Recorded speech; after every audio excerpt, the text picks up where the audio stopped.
listening to the X-Zone Broadcast Network, www.xzbn.net.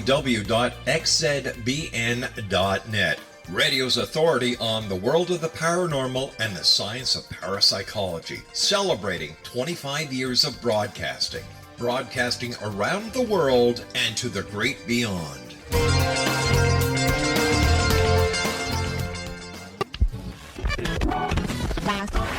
All Hit Radio.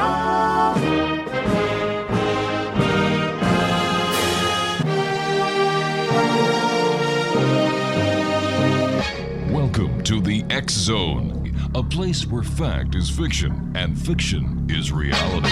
Now, here's your host, Rob McConnell.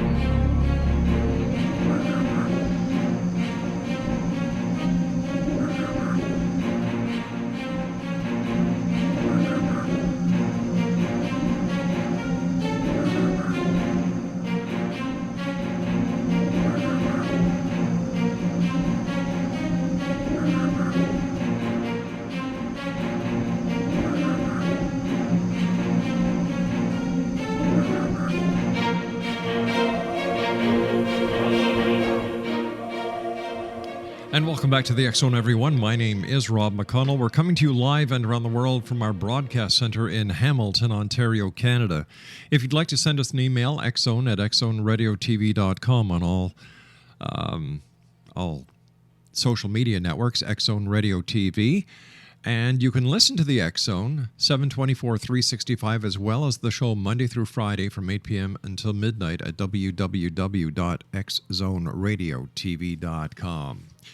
My guest this hour is a gentleman that I've had the pleasure of meeting in person.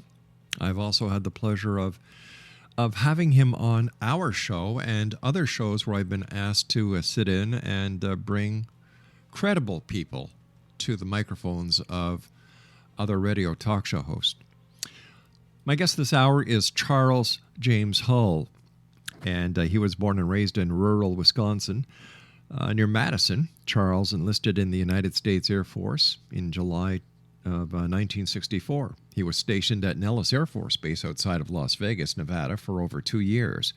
While there, he served for extensive periods of time as a weather observer in the desert of the gunnery ranges at Indian Springs, Nevada.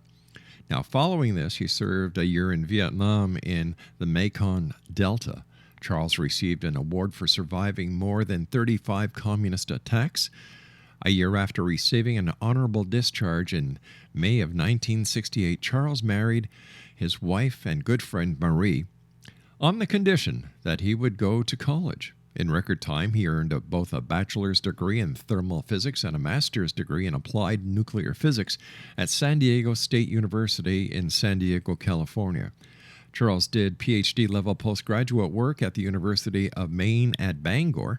Later, he earned a master's in business administration from Nova Southwestern University at Fort Lauderdale in Florida.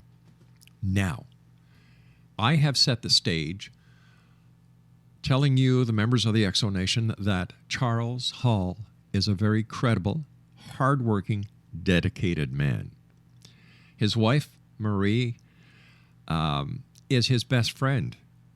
She is his she is his rock, so to speak, just like my wife is mine. Marie is going to be joining me now to tell you what we're going to be talking about this hour here in the X-Zone. So without further ado, Marie, welcome to the show. Great talking to you again. And well, thank you, Rob. Charles is a bit of a character, and so I always say I'm his character reference.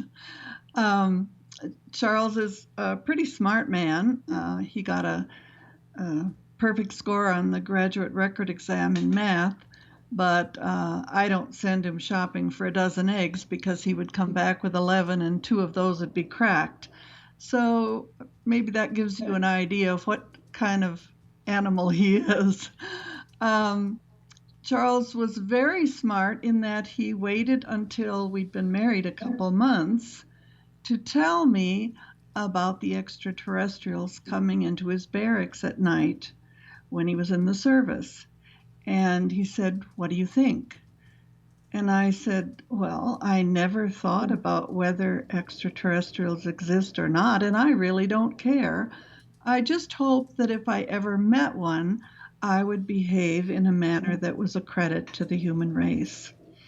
And thinking about that, well, 10 years ago or so, when I found he'd been working on his memoirs for over 18 years and hadn't told me about it, that was what helped me come up with the title Millennial Hospitality, because we are going to have to be better humans when we have to deal with these people on a daily basis. So let me tell you a little bit about the time I discovered he'd been writing his memoirs. All right, why don't we do this, Marie? I've got to take a short commercial break. When we come really? back, really. They pay the bills. So when we come back, more of this fascinating story. Charles James Hall is my special guest, as well as his beautiful wife, Marie. We'll be back here in the X Zone on the other side of the short break. Don't go away.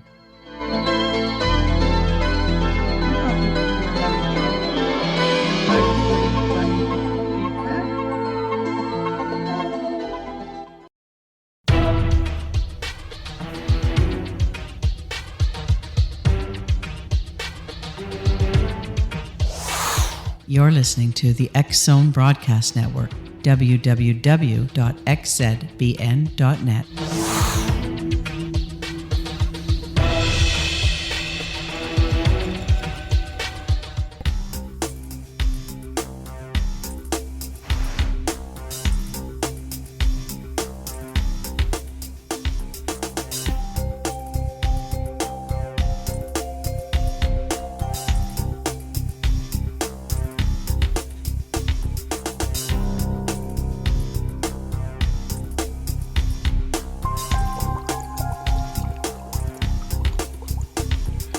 Welcome back, everyone. The story you are going to hear over the next 40 some odd minutes is true. We're not talking about some person making weird claims. We're not talking about a couple of guys in the back of a truck, having some good old jack. We're talking about a very credible man. A man that I believe, a man that I have met, a man that I have interviewed over the years. And his name is Charles Hall. His wife, Marie, is with us as well. And Marie, if you could please continue the story. 10 years, when Charles was 58, he'd come to the end of a contract. And, if you're 58, you might have a lot of good interviews, but sometimes they end up hiring the person who's 48 or 38. And this unemployment period actually lasted 18 months. And I really think it was a gift from God, because a month into this period of unemployment, I walked into the computer room and Charles shut the screen really fast. And I said, "What are you doing?" And he said, "I'm working on a book." And I said, "I haven't been able to get you to write 3 sentences to your mother. I have to see this." So he printed out 2 chapters of his memoirs. This was on an old dot matrix print machine.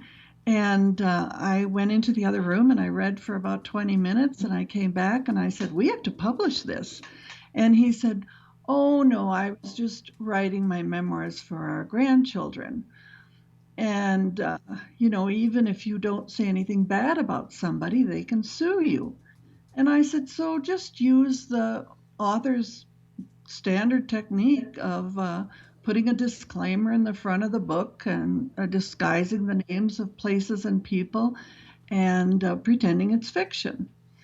And he said, he really wasn't interested. He said, "The Air Force never told me I couldn't talk about these things, but on the other hand, they haven't been forthcoming during the last 40 plus years." And I said, disguise the place names too. Well, he still was not at all interested in doing this. And finally, I was so exasperated. I said, "Honey, If the men in black come to the front door, you should go with them. It's free room and board. And he started laughing and he said, "You're right. What do we have to lose?" Well, a lot of these files that he'd written over the previous 18 years were on a dead but not yet given a Christian burial, a Tandy 2000 that was out in the garage. So it was a lot of work to coax these files up. And then I had to do a lot of editing. Mm-hmm. I took out all the profanity because I wanted sixth graders to be able to read it. Mm-hmm. And I took out the vernacular, that he worked with fellows from the Bronx and Mm-hmm. blacks from the South, and he was trying to imitate the way they talked. And I said, "Honey, I think these books the book, I Right. really didn't know there would be more than one book. I said, this book should be read by people all over the world for whom English might be a second language. So I want it to be in good English." Anyway, when I showed it to my friend, who actually is an author, she said, "Oh, he should write more. This is good stuff, although it isn't really my cup of tea." And I said, "Well, he can't, because he had to swear to me that everything was true." I said, "I don't have anything against science fiction or fantasy, but I was going to have to pay some of my modest inheritance to get it published." And when I told Charles, he said, "Oh, well, I have more files on my computer and I have more stories that I haven't written down." And I said, "Really?" And he said, "Well, yes, I was with them for over 2 years." But anyway, that was then, and I would say that our popularity has grown steadily. I note Edgar Mitchell said that we are going to have to make friends with these people the way we make friends with the neighbor next door. And I think that's the message in Millennial Hospitality series. Charles doesn't try to prove the existence of aliens because, let's face it, you couldn't write a book proving the existence of God unless you had an audience that was open to the concept. I hate to say it, but that book's already been written. Yeah, but he just walks you through Uh-huh. what it was like for him as a young man, really fresh off the farm. And anyway, we've had some amazing things happen to us over the years. I'll just mention one short story and then we'll put Charles on, because I know this isn't a real long interview. A few years back, a gentleman who had worked for NASA for a number of years and was very successful said that he always believed everything in Charles' books because when he was at NASA, they asked him if he would like to transfer into the real space program, and for that he'd have to move to Las Vegas. And his wife and daughter didn't want to leave their extended family. So he left NASA, started a business on his own, and still has a top secret clearance. And anyway, he wanted to have us come and have dinner with his family and friends, which we agreed to. It took a couple months to set it up. And when we got there, he was so excited because he had been on many bases, but he had never been to Indian Springs, which, by the way, is now Creech since 2005, July, I believe. But he was there for a ribbon cutting ceremony at the end of some work that he had done. And he said there were no lower ranking military. It was all, generals or high-ranking officers. And he was standing next to a general that he actually knew quite well, a friend of his. And he said, "I was just wondering if I could drive up the road, just a mile or two. I won't get out of the car, and just look at the scenery." And the general said, "Bad idea. You probably wouldn't come back alive." And then just that quickly, he said, "I'm so glad you could make it for this event," like don't repeat what I just said. Anyway, he said the atmosphere there was a very strange, much more secure than so many other places that he'd been. And he said he thought Charles had really underplayed the strangeness and the security of the place that he served in. But anyway, unless you have some questions for me, I think I'll just turn this over to Charles. All right. Yeah, that would be great. And once again, Marie, great talking to you. And well, thanks. Thanks. I wanted to keep it short because I know you will have a lot of and ask Charles any questions you want. If he doesn't know the answer, he'll say so. And if it's something he can't talk about, like what he's currently doing, he'll just say, I can't talk about that. I understand, and I appreciate and respect that. Let's put him on. All right. Let's see. Can you hear me okay? Sit in this chair. Okay. By the way, Exonation, if you'd like more information about Charles Hull and Marie, their website is millennialhospitality.com. And Charles, are you there? Yes, I'm here. So how are you doing, Charles? Long time no talk. Oh, it's a pleasure to be on your show. Well, and I really appreciate you having me on your show. I hope that the microphone is picking it up correctly. Yeah, everything is fine over here, Charles. Charles, why don't you tell our audience a little bit about what we're going to be talking about on the other side of the news? Yes. I have personally stood in front of 3 different types of extraterrestrials. The ones I call the tall whites at Indian Springs, the ones I call the grays, which are in the secure areas further north, and the ones I call the Norwegians with 24 teeth. And I have a theory that I have copyrighted. My belief is that Einstein was wrong about relativity, that time does not slow down when you accelerate towards the speed of light. Dimensions do not get shorter, and what happens is as you travel faster, turbulence develops in various other force fields. There's more force fields than what Einstein knew about. Wow. Now,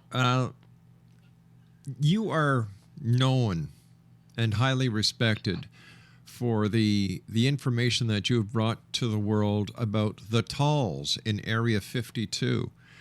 What I'd like to do, Charles, is after the news break, talk to you about Area 52 and your own personal experiences, if you can. Yes. All right, Charles, thank you so much. We're going to be taking our news break now. And Exonation, don't forget, if you'd like to watch past issues of the Exxon TV show, we have all 12 episodes from last year. My gosh, it's been a year already. At www.xzonetv.com. That's www.xzonetv.com. Charles Hall and I will be back on the other side of this news break as we continue here in the X Zone from our broadcast center in Hamilton, Ontario, Canada. If you'd like to send an email to us, it's very simple. All you have to do is send your emails to xzone@xzoneradiotv.com, and you can listen to the X Zone 724 365 at www.xzoneradiotv.com. The X Zone is a place where people dare to believe and dare to be heard. It's a place where fact is fiction and fiction is reality. And we're coming to you right here from our broadcast center in Hamilton, Ontario, Canada. Charles Hall is my guest. We'll both be back on the other side of this break. Don't go away.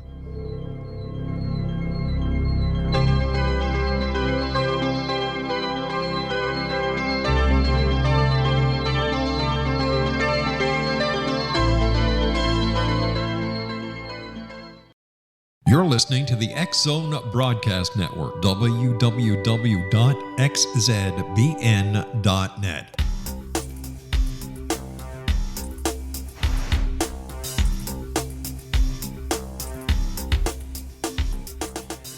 And welcome back, everyone. Charles Hull is my special guest at this hour. His website is www.millennialhospitality.com. And I love what it says beneath his website: dedicated to the greater honor and the glory of God, who created all, extraterrestrials included. Charles, thanks very much for joining us. So if you could tell our listeners your story about what happened and what you saw in Area 52. Yes. In 1965, when you were Indian Springs Auxiliary Field was the most desolate field you could imagine. And when you looked up the valley from Indian Springs to those mountains that are like 42 miles up there, the upper half of that valley was inside the perimeter of Area 51. And if you looked straight to the north and to the east, then you were looking at where the main hangar was, the alien hangar. That was Area 54. And if you looked straight up the valley to the west, that was Area 53. That was their underground living area. And if you went up that valley, as I did on a number of occasions, you would find that to the east at Dogbone Valley, the deep spacecraft would land and take off on schedule, the way airplanes do at an airport. And if you went straight up that valley and you went to the right, you would go up the mountains to the hangar, which I have been. On the other hand, if you went up that valley to the left, to Area 53, you would go northwest to Area 52, to the S4 facility, and the road would continue on to Area 51. I was a weather observer, and my clearance allowed me to go anywhere I wanted, day or night, no questions asked. And when you went up the road towards Area 51, when you went straight up the valley and to the left, just before the S4 facility, there was an intersection where the road continued straight towards Area Groom Lake and Area 50, Groom Lake in the distance. And if you turned left, then it would go down to a dry lake bed that is Area 52. And of course, my clearance said I could do anything I wanted, but I had to be alone. I could never take anyone with me, and I never did. If I had taken anyone with me, I wouldn't have been in any trouble, but the person with me might not have come back alive. And during the time, my 5 books describe some of the events that happened in those 2 years. There are some events that are not in the books, and because I was trying to capture how it felt to live those days, day by day. I wasn't trying to give an overview. I was not trying to write a documentary. I was not trying to write an expose. I was trying to answer the question, come with me and count the hours as I lived the longest day. And, how did it feel to be up there coming down in Area 52 and realizing that the caves were above the highest water line and therefore had to have been built during the last ice age, that the Greys had to have been here since the last ice age. Yeah. Now, people are probably saying Area 52, isn't it Area 51? Area 51 is just the cover area. Inside Area 51 in 1965, there were other areas that went up to Area 60. And then the areas were grouped into lands. So, for example, Area 53 and Area 54 and the northern half of Indian Springs Valley was dreamland. At Area 51 per se, there was just Groom Lake. And Area 52 was Papoose Lake. Papoose Lake was so ungodly secret that when I was writing that, my sorry. Are you okay? It's so ungodly secret that I had to be real careful about what I talked about there. What did you see? Like, what you saw, did it shake your very belief in the world around you? The tall whites, the grays, and the Norwegians come in family groups, men, women, and children. And the first thing it convinced me of is that there's a God and God is love. The biggest shock I ever had was realizing that Einstein was wrong about relativity. Right. The tall whites and the grays and the Norwegians never came to teach me anything. I had to learn it all by just watching them and reasoning through it myself. And so one night I was certain in 1965 that in late 1965, originally it took me at least 6 months to get over the terror of being out there alone around them, even though they were friendly. And I in my books I also describe times when I felt I could communicate with my guardian angels. And I'm Roman Catholic, and one of the points I'm trying to make in the book is the difference between talking to an extraterrestrial and talking to your guardian angel. There was absolutely no fear in talking to my guardian angels. They're pure love. On the other hand, the extraterrestrials, it takes you a while to get over your fear, because they come armed and they're different than us. But that's another point I was trying to make in my book. Is it possible, Charles, that the extraterrestrials of today were the guardian angels of yesteryear? No, because once, as in that, for example, in book 1, when I describe bringing those 2 airliners in the storm, where my guardian angels came and showed me how the path would. The guardian angels are pure love, and there's no fear whatever with them. And on the other hand, the extraterrestrials, when you first come across them, are really terrifying. Now, it's possible that people in the Old Testament might have seen the tall whites and misconfused them because they might not have understood what it's like to talk to your guardian angel. Right. Once you understand what it's like to communicate with your guardian angel, you'd never confuse them. I understand that there were different species that came to Area 52. Would you say that Area 52 was like a galactic bus terminal? No.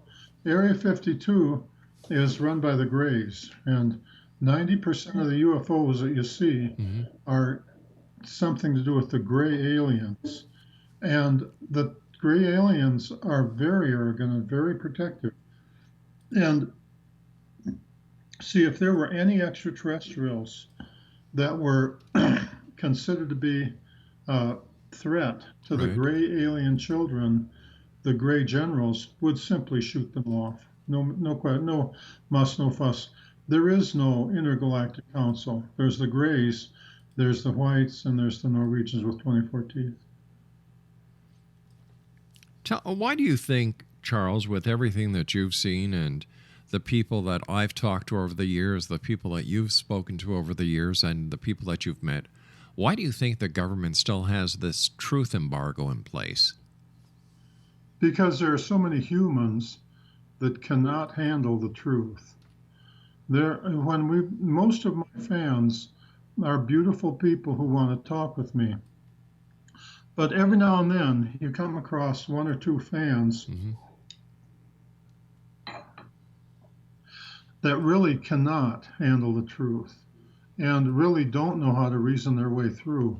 In my books, one of the things I'm trying very hard to do is I was in some very difficult times, many times back in the 60s, and with God's help, we had to reason our way through it. And many people can't do that. Many humans can't. And so, it doesn't surprise me that the government is extremely reluctant about saying that they're here. However, as the privatization of space, as NASA goes into space, they'll have to admit that they're here. But NASA's already been in space. We've been to the moon. We've sent robotic craft to Mars. We've gone past Pluto. So what are the ETs waiting for? Why don't they just land and say, "Ta-da, we're here"? The ETs would. It's the government that won't. One of the episodes that is not in any of my books was in 1965. In my book, in book 5, I talk about 2 climate studies. Well, really, there were more than 2. I just had to be very careful.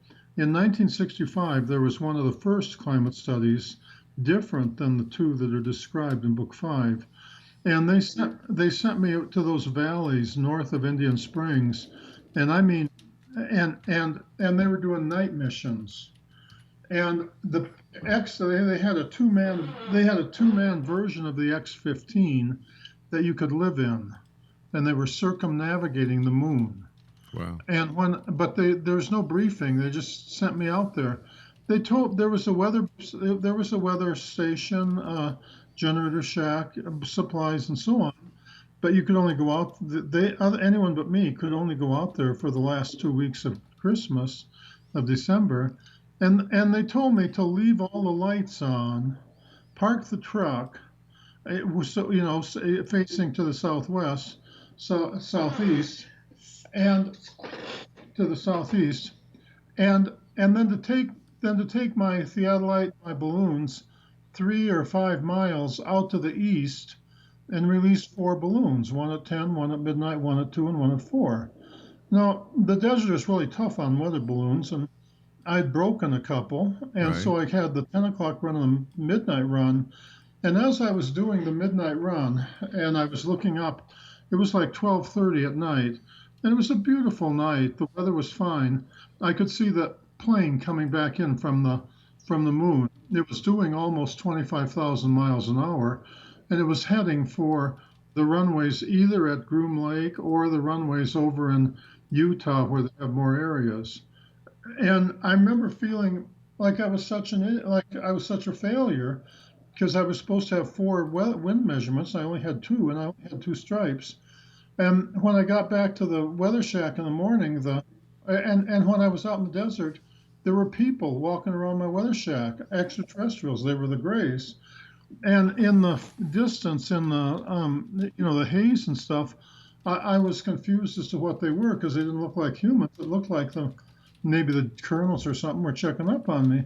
And then when I went back in the morning, and I called Nellis, they said I was supposed to bring my stuff in. And they weren't angry with me. They were just very nice. And so I put my stuff in the truck, and they had said I should take everything I had in my duffel bag. And I went into Nellis, and there was I only had 2 stripes, and there was a sergeant there. He was in charge, or a lieutenant there. He was in charge of my OJT, lieutenant, and I idolized him. He was 6'2". He had a car. He was, and I remember I was trying to explain to him that I was probably going to get an Article 15 or something, because the major had wanted to see me. And I remember he was saying, "Oh, I think they like you," because when the major came back, he seemed happy. And then when 4 o'clock came, I went out, and the major called me in, and he was just he wasn't angry or anything. He was just very authoritative, the way a major is. And he said, "The Pentagon generals really like what you're doing, and they're awarding you a big award. The award is Monday I can take off, It's not an act of Congress. It's not a vote of Congress. It's, instead of reporting for duty on Monday, I can stay overnight the weekend here at Nellis and just have fun on Monday and then go back on Tuesday." And that was one of the best awards I ever had. It kind of shows what it was like. I was desperate. I thought he was going to give me an Article 15 for missing the last 2 runs, and for him to say, "Well, take the Monday off, use the Air Force truck, and just go enjoy Las Vegas. The Pentagon wants you to," and it's not in my records or anything, but I always counted that as one of the best awards I ever received. And I get to just wander around Monday and use the government truck and have fun. And so that's the kind of stuff I'm trying to capture. That's the kind of stuff I'm trying to capture in my books, is what it was like to be out there looking at the gray extraterrestrials some 3 or 4 miles away, and then looking up at the airplane, the 2-engine, the double man version of the X-15, way high up, coming back from circumnavigating the moon. And that's what I'm trying to do. Fascinating, Charles. In a previous interview, you said that at one time you even took the extraterrestrials into Las Vegas. I didn't take them in. I had a joke about me taking them in. I see. The government would take them in. Their guards would take them in. I myself would be in Las Vegas and encounter them. So if they look like us, if they can pass for somebody in Las Vegas, do we really need to fear them? Do we really need to suppress the information? Do we really need to make so many credible people look like morons? If credible people would just do unto others, just to the golden rule, you wouldn't need to. Now, there's 3 different kinds. The Norwegians with 24 teeth. If you're not a dentist, you can't tell the difference between them and a human. Wow. Tell them about the woman you worked with. There was a time that I worked with a woman, and the Norwegians with 24 teeth. They have the quality. They look just like humans, but they don't fidget. And I remember sitting in staff meetings, and she would just be sitting there, and all the other women would be fidgeting. Right. And one day and I thought maybe it was me, One day she came to me and said that she and about 20 of her playmates had grown up in a city on the East Coast, and their parents, the parents of all the children, had to put them up for adoption when they were about 5. All right, Charles, we're going to have to take a little break here. A bit of a cliffhanger for you, the X Zone Nation. Charles Hall is my special guest. www.millennialhospitality.com. My name's Rob McConnell. This is the X Zone. Charles Hall and I will return on the other side of this short break. Don't go away.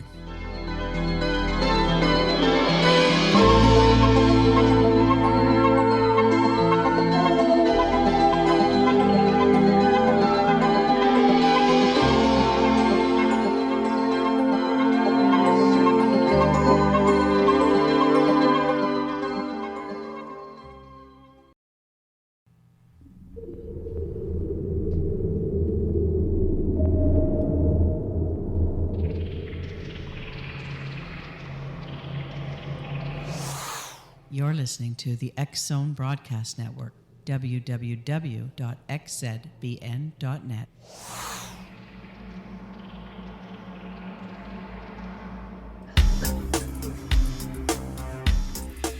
Exonation, Charles Hall is our special guest, www.millennialhospitality.com. First of all, Charles, thank you and Marie for coming on the show tonight. Always a great pleasure talking to you. But what would you like to tell the X-Zone Nation tonight, Charles? Do they have anything to fear from the extraterrestrials, or is the fear and the hype based on Hollywood and the unwillingness of the government to be honest with the people? Well, you have to treat them in a good neighborly fashion. Like if you're in France, you have to treat the French, do unto others. Sure. The tall whites, the grays, the Norwegians, they're very proud of their ability to protect themselves, especially the whites and the grays. And so, you can't mess with them. You can't, Well, the first agreement I had with them was that if I saw one, I would just stop and sing a little song and let them know I was here. And then they would approach me as close as they felt comfortable. And if they got too close, then I would back away and they would stop.